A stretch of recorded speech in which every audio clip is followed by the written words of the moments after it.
Hello दोस्तों, welcome back to my channel. अगर आपने अभी तक मेरे चैनल को सब्सक्राइब नहीं किया है तो जल्दी से मेरे चैनल को सब्सक्राइब कर दे। एपिसोड 27 की शुरुआत में शिनगा और यी यांग एक साथ टाइम स्पेंड कर रहे होते हैं तो यहाँ पर चेन आ जाता है जो कि यी यांग से कहता है कि चेंगयन तुम्हारे साथ एशियन इंडोर गेम्स के बारे में डिस्कस करना चाहती है। यी यांग कहता है कि ठीक है। ये सुनकर यिनगा कहने लगती है कि किसी ने मेरे मैन पर नजर रखी हुई है, मुझे बुरा फील हो रहा है। यी यांग कहता है कि वो 9 बॉल टीम की वाइस कैप्टन है, इसीलिए मैं उसको अवॉइड नहीं कर सकता।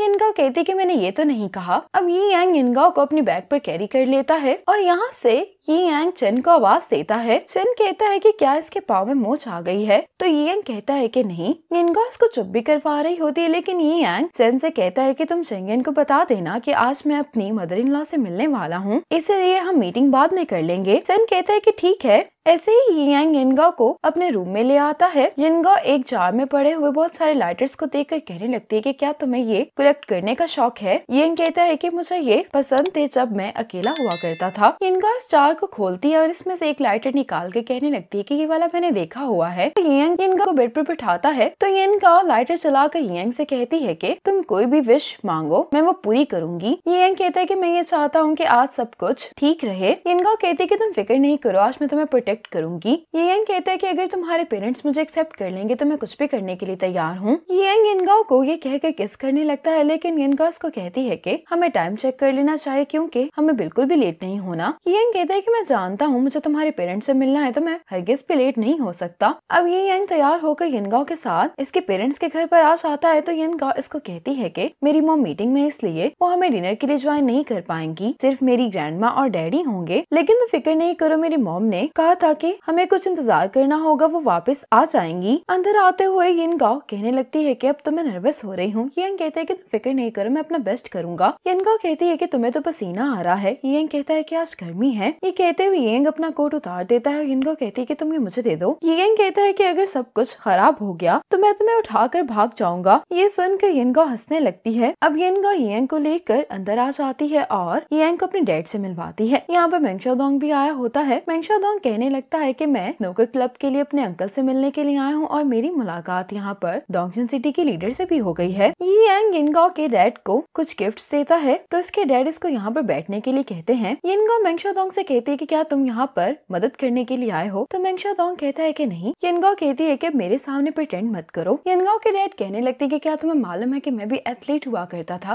तो यियांग कहता है कि हाँ, मुझे यिनगा ने बताया था इस बारे में। यिनगा के डैड कहने लगते हैं कि उस टाइम पर मैं भी तुम्हारी तरह एसोसिएशन में चेंज लाना चाहता था, लेकिन मुझे बहुत ही मुखालफत यानी कि ऑपोजिशन का सामना करना पड़ा। इसी कारण मैं ये काम जारी नहीं रख पाया और फेल हो गया। लेकिन तुम्हें ये बहादुरी से करता हुआ देखकर मुझे बहुत अच्छा लगा है और मैं तुम्हें बहुत एडमायर करता हूँ। तुम्हें एक लॉन्ग टर्म प्लान चाहिए इस सब को बदलने के लिए। ये कहता है कि मैं बहुत लकी हूँ क्योंकि अभी तक हर चीज मेरे प्लान के मुताबिक ही चल रही है। यिनगा के डैड कहते हैं कि अगर तुम्हें कभी भी कोई मशवरा चाहिए हुआ तो तुम मेरे पास आ सकते हो। ये सुनकर यिनगा भी खुश हो रही होती है कि इसके डैड यियांग को काफी पसंद करते हैं। यियांग इसके लिए यिनगा के डैड को थैंक्स कहता है। अब यिनगा की बड़ी बहन भी यहाँ पर आ जाती है जो कि इनको हाय बोलकर अपने रूम में चली जाती है। अब यिनगा की ग्रैंडमा इन सब को खाने के लिए बुलाती हैं। अब ये सब लोग खाना खाने के लिए बैठ जाते हैं। ग्रैंडमा यियांग से कहती है कि मैं तुम्हें थैंक्स करना चाहती हूँ क्योंकि तुमने मेंगशाओ के ब्रॉड में काफी अच्छे से टेक केयर की है।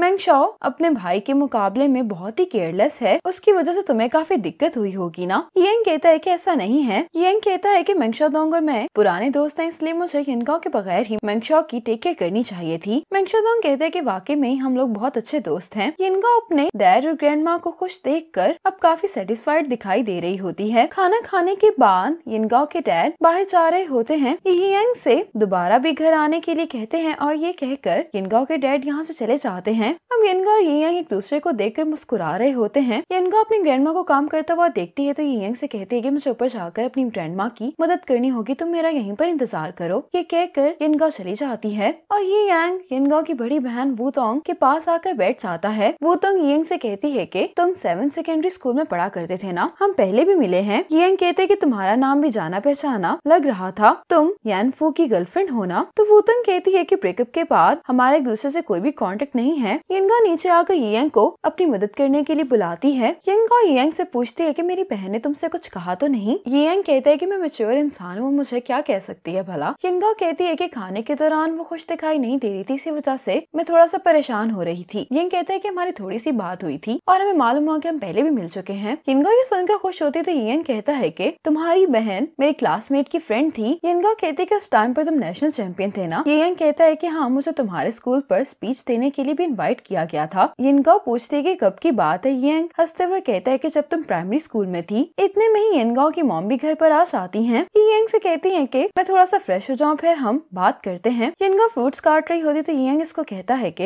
ये काम मैं करता हूँ। यिंग फ्रूट्स काटता हुआ देखकर यिनगाओ कहती है कि तुम ये काम मुझसे ज्यादा अच्छा कर रहे हो। यिंग कहता है कि वो इसलिए क्योंकि मैंने हर तरह की जॉब्स की हुई हैं। अगर हमारे पास थोड़ा और टाइम होता तो मैं इनको स्टाइल में भी काट सकता था। यिनगाओ यिंग से कहती है कि अगर मेरी मॉम पास्ट के बारे में बात करें तो तुम चुपचाप उनकी बात सुन लेना, उनसे बहस मत करना। लेकिन मुझे मेंगशाओदोंग ने बताया है कि मेरी मॉम का ओपिनियन तुम्हारे बारे में बदल गया है तुम्हारे टीचर की वजह से। ये सुनकर यिंग को अच्छा लगता है। अब यिनगाओ यिंग को लेकर जब ऊपर आ जाती है तो ये यिंग से कहती है कि मेरी मॉम जो भी कहे मेरा अपना ओपिनियन है और मैं फैसला कर चुकी हूँ कि मुझे हमेशा तुम्हारे साथ रहना है। ये सुनकर यिंग को अच्छा लगता है। अब ये दोनों भी रूम में आकर बैठ जाते हैं। यिनगाओ की मॉम कहने लगती है कि लास्ट मंथ जब हमारी मुलाकात हुई थी और तुमने मुझे टी ऑफर की थी, तभी मुझे मालूम हो गया था कि यिनगाओ तुम्हारे लिए बोलना चाहती है और यिनगाओ की वजह से ही मैंने तुम्हारे सारे मैचेस देखे। एक दफा तुम्हारे टीचर भी आए थे और तुम जब अपने टीचर को देखकर उनके रिस्पेक्ट में झुके थे, उस पो को देखकर मेरा ओपिनियन तुम्हारे बारे में बदल गया और मैंने 9 बॉल ओपन भी देखा है। इनका ये सुनकर मेंगशाओदोंग को इशारा कर रही होती है। मेंगशाओदोंग कहता है कि आपने वाकई में देखा था। तो यिनगाओ की मॉम कहती है कि हाँ, अगर मैं वो ना देखती तो मुझे मालूम नहीं होता कि तुम लोग मुझसे इतना डरते हो। यिनगाओ की मॉम कहती है कि अब्रॉड जाकर पढ़ना अपनी फैमिली के सपोर्ट के बगैर तुम्हारे लिए मुश्किल होगा। यिंग कहता है कि मुझे दिक्कत तो हुई थी लेकिन फायदा भी बहुत हुआ है। यिनगाओ की मॉम कहती है कि मुझे बहुत अच्छा लगा कि तुमने सब कुछ खुद किया है। यिंग यिनगाओ की मॉम से कहता है कि मुझे एक चांस देने के लिए आपका शुक्रिया और इस बात के लिए भी कि आपने मुझे फिर से जानने के लिए अपने आप को तैयार किया। यिनगाओ की मॉम कहती है कि तुम दूसरी दफा मुझे टी ऑफर कर रहे हो। पहली दफा तो मुझे अच्छा नहीं लगा था लेकिन आज मैं इसको काफी इंजॉय कर रही हूँ। ये देखकर यिनगाओ और मेंगशाओदोंग भी काफी खुश दिखाई दे रहे होते हैं। अब यिनगाओ की मॉम इन तीनों को इंडोर स्पोर्ट्स मीटिंग में डिफरेंट कैटेगरीज में पार्टिसिपेट करने के लिए सजेस्ट कर रही होती हैं। यिंग कहता है कि आप जैसा कहेंगी मैं वो करने के लिए तैयार हूँ। यिनगाओ की मॉम कहती है कि तुम्हारा 9 बॉल रिकॉर्ड भी काफी इम्प्रेसिव है। यिंग कहता है कि मैं 9 बॉल में भी पार्टिसिपेट करूंगा। यिनगाओ की मॉम कहती है कि क्या तुम 8 बॉल भी सेम टाइम में मैनेज कर पाओगे। यिंग कहते हैं कि मैं तब तक खेलूंगा जब तक मैं सिलेक्ट नहीं हो जाता। ये सुनकर मेंगशाओदोंग और यिनगाओ दोनों ही हैरान हो गए होते हैं और यिनगाओ कहती है कि ये तो बहुत ज्यादा टफ हो जाएगा। ऐसा करने से कहीं ये ना हो कि ये मेन गेम्स में ही ना जीत पाए। यिनगाओ की मॉम कहती है कि इस बात का फैसला यिंग खुद करेगा। यिनगाओ कहती है कि ये तो है, यिंग जब कुछ करने की ठान लेता है तो वो काम बहुत अच्छे से करता है। ये सुनकर यिनगाओ की मॉम कहती है कि यिनगाओ तो तुम्हें लेकर बहुत कॉन्फिडेंट है। लेकिन यिनगाओ अभी भी इसी बात को लेकर परेशान हो रही होती है कि इतनी ज्यादा गेम्स में पार्टिसिपेट करना ठीक नहीं रहेगा। यिंग कहता है कि मैं सभी गेम्स को जीतने के लिए अपना बेस्ट करूंगा। यिनगाओ की मॉम कहती है कि मैं तुम्हें एडवांस में ही कंग्रेचुलेशंस कह रही हूँ क्योंकि तुम चाइनीज बिलियर्ड टीम के कैप्टन हो। ये बात सुनकर तो यिनगाओ और यिंग खुद भी बहुत ज्यादा हैरान होता है। यिनगाओ की मॉम बताती है कि ये सीक्रेट बैलेट का रिजल्ट है। यिनगाओ की मॉम कहती है कि तुम्हारी इतनी अच्छी परफॉर्मेंस को देखकर ही सबने तुम्हारे लिए वोट किया है और सब उम्मीद करते हैं कि तुम चाइनीज बिलियर्ड टीम को काफी अच्छे से लीड कर सकोगे। यिंग यिनगाओ की मॉम से हाथ मिलाते हुए काफी खुश दिखाई दे रहा होता है। नीचे आने के बाद यिनगाओ यिंग को हक करके कहती है कि मैं तुम्हारे लिए बहुत खुश हूँ। यिनगाओ कहती है कि तुमने इतना बड़ा सीक्रेट कैसे छुपाया। तो यिंग कहता है कि मैं तो खुद भी बहुत ज्यादा सरप्राइज हो गया था। यिनगाओ अब यिंग के साथ बाहर आती है। मेंगशाओदोंग यिंग को देखकर कहता है कि मैंने नहीं सोचा था कि एक दिन मैं तुम्हारे साथ यहाँ पर खड़ा होऊंगा। यिनगाओ मेंगशाओदोंग से कहती है कि मेंगशाओ को यहाँ पर वापस बुलाने के लिए तुम्हारा शुक्रिया। मेंगशाओदोंग कहता है कि यिंग को खुद को थैंक्स बोलना चाहिए क्योंकि इसने अपनी पर्सनैलिटी के जरिए ही मेंगशाओ को इम्प्रेस किया है। यिनगाओ कहती है कि इसका मतलब है कि तुमने मेंगशाओ को यहाँ पर आने के लिए नहीं कहा था। मेंगशाओदोंग कहता है कि जब मैंने उसे कॉल करके मदद के लिए यहाँ पर आने के लिए कहा तो वो फौरन ही अपना सामान पैक करके वापस आ गया। अब यिंग यिनगाओ को बाइक्स की एक शॉप पर ले आता है। यिंग यिनगाओ से कहता है कि तुम्हारे लिए मैंने गिफ्ट प्रिपेयर किया है। यिनगाओ कहती है कि क्या एक मोटरसाइकिल। ये सुनकर यिंग इसको सामने देखने के लिए कहता है। यिनगाओ कहने लगती है कि सामने तो कुछ भी नहीं है। इतने में यिंग यिनगाओ को चाबियां दिखाता है। यिनगाओ इसको देख के कहने लगती है कि ये तो हेल में हमारे अपार्टमेंट की चाबी है ना। यिंग कहता है कि हाँ, ये तुम्हारा की चेन है, क्या तुम्हें याद है। यिनगाओ कहती है कि हाँ। यिंग कहता है कि हम उस अपार्टमेंट में जब चाहें स्टे कर सकते हैं। यिनगा हैरान होते हुए कहती है कि क्या तुमने वो अपार्टमेंट खरीद लिया है? यंग कहता है कि मेरे पास फुल पेमेंट करने के लिए तो पैसे नहीं थे, इसलिए मैंने लोन ले लिया, लेकिन मैंने जो लोन लिया है वो भी मैं इस साल के एंड तक चुका दूंगा। यिनगा कहती है कि तुमने मुझे क्यों नहीं बताया इस बारे में? यंग कहता है कि मैं तुम्हारा सरप्राइज कैसे खराब कर सकता था। यिनगा को